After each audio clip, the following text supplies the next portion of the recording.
Hey, so today we're going to be making a honey nut shrimp pancake.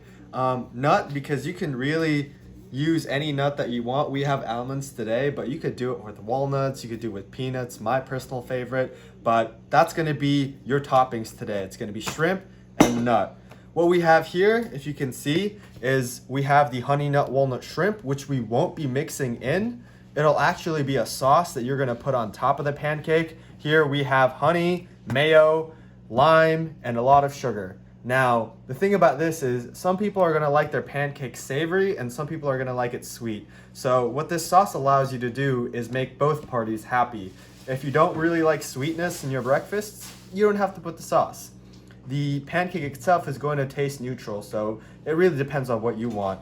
The batter itself is gonna be pretty standard. You have some salt over here, 2 eggs, depending on how you want your batter to be. Could be 1 egg, could be 3. Same with the butter, the flour, and the milk. So let's get started. First, we're gonna be making the batter. And with any good batter, you wanna make the wet ingredients first. So let's just put in an egg. So this is a great recipe because you really don't need to do that much. And you can do multiple things at once. So for example, right, we have a bag of fully cooked shrimp. And I mean, honestly, it really doesn't taste that different whether you cook it from it being completely raw versus cooking it completely, it's already completely cooked already. So I like to skip a couple of steps and start out with shrimp that's already been fully cooked. And the great thing is, you can microwave this. No one's gonna know and it'll taste just as good because once we mix it in with the pancake, it's going to get that beautiful outside caramelization crust that is going to hide the fact that it's been microwaved. So let me just open this first. So I finally managed to open the bag. Turns out we're not that different from monkeys because it took me absolutely forever to open this bag, but I managed it. And here we have a bowl of shrimp. I'm just going to go ahead and microwave this, and again, you can do multiple things at a time. I'm going to drop it in for 1 minute. I noticed the pieces were kind of big. That's going to be a bit of an issue when we're flipping the pancake. The shrimp that I used when I made this before were a bit smaller, so what I'm going to do is cut it down into more bite-sized chunks. Flexibility is key. Speaking of flexibility, you know, in cooking, a lot of people are like, wow, this needs to be exactly like 2.3 grams of salt or like this many tablespoons. I've noticed that it really doesn't matter that much how exact you are. Like, you know, the real recipe for this calls for like lemon or lime. I have lemon. They don't taste that different. It calls for like a special type of flour. Just use all-purpose flour. It all tastes the same. Same with like the eggs and the butter. Like you could be super precise, but what I'm going to be doing for this video is just like approximating everything and doing it by looking at it. And the great thing about this is a lot of things end up turning out a lot more unique because you're not following the recipe exactly. Every dish that you make is going to taste slightly different. So take a look at this.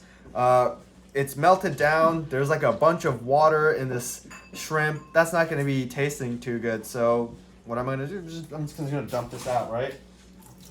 Dump this out. Oh, shrimp fell down, but like honestly, the heat's going to kill any of the germs, and plus that sink is very clean. So I'm going to get a knife, just dump the shrimp down, and nothing too special, just okay, well that fell on the floor. I'm definitely I'm not gonna pick that one up, but yeah, so just break this down into little bits.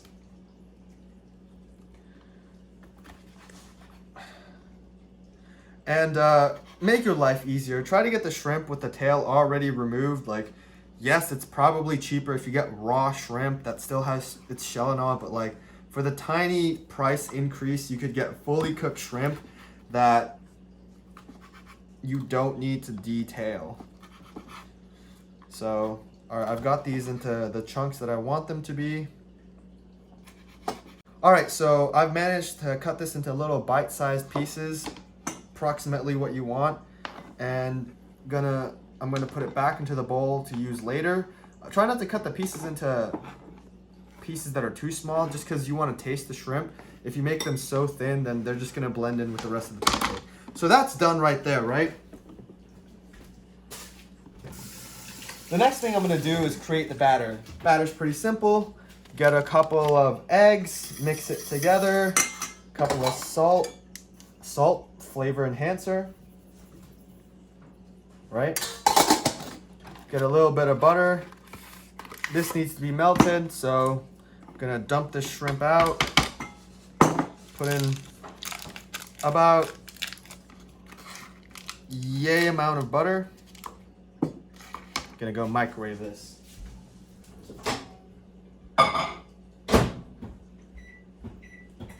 "40 seconds ought to do it. And then open some of this flour. So while I make this batter, I'm actually gonna turn it over to my co-host, my little brother, Aryan, and come on in and finish the rest of this. Okay. Hello, my name is Aryan. I'm just gonna be making, I think, the sauce. To be honest, I'm not sure what to do, but oh well. So, my brother's gonna be giving me directions. All right, so go to the fridge and get some butter. In the microwave. Yes. Don't sass me. All right. All right, so get the butter, put it onto the mixture. Mix your wet ingredients. And then get a bunch of flour. Just mix that all together. And then put in about a fistful of flour. See, this recipe is so simple, a child could do it. About like one handful. Yeah, that sounds good. Yeah. And then just mix it all together. Yes. All right, so now I'm gonna be adding about, I'm pretty sure, a cup of milk, 1 cup. So I'm going to be checking.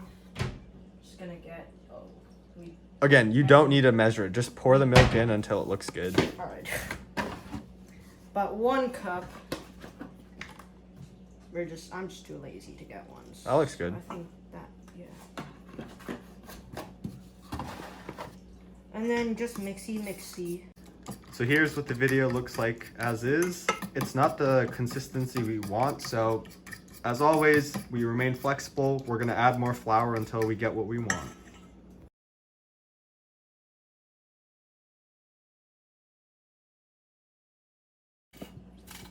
All right, so finally managed to get some honey down from this. I'm just gonna try to get it out. Bruh.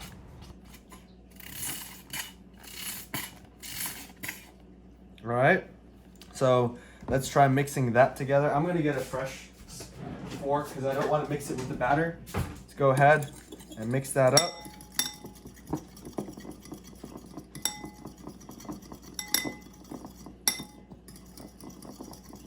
And we're gonna give it a quick taste test. If it doesn't taste right, we're just gonna add more mayo or more milk or more honey, depending on what's deficient.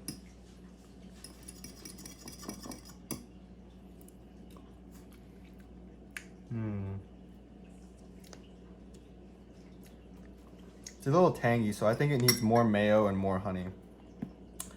So this came out a bit tangy for my taste, so we're just going to remain flexible. Add a bit more mayo and add a bit more honey.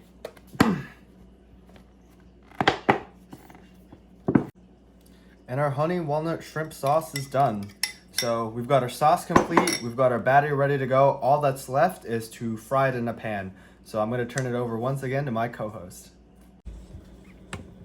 All right, so now you want to heat up the pan and stuff, and then so it's pretty hot, and you're gonna put about like this much butter, and just plop that onto your pan, and just like let it sit and roam and do whatever it needs to do, and blah blah blah, and yeah. All right, so you want to mix it pretty well.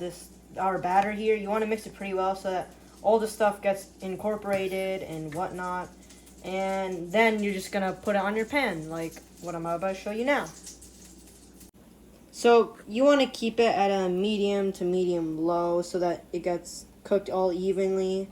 And I'm just gonna do that right now. And So the time has come to flip it, and it's a problem because there's a big chance that this might break. A couple of things you might want to do to mitigate this is to make this really thin so that one spatula can open it. And also, if it's really thin and easy to handle, you can sort of wait until it detaches from the pan and flip it. I have done that. This is sort of a heavier batter that we went for today, so that's not looking like it's going to be possible. I'm just going to make sure this is really well set before turning it over, but not so set that it's burnt on the bottom. It's always a risk, and if it breaks, it's not the end of the day, so let's go ahead and give it a try.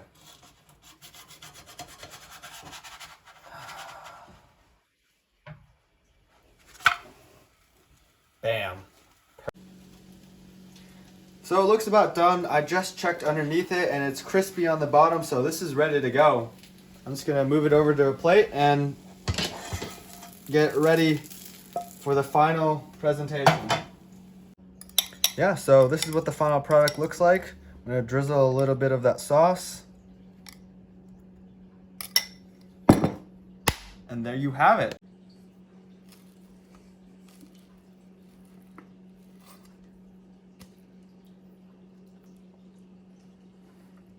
Mmm. That's fried chicken.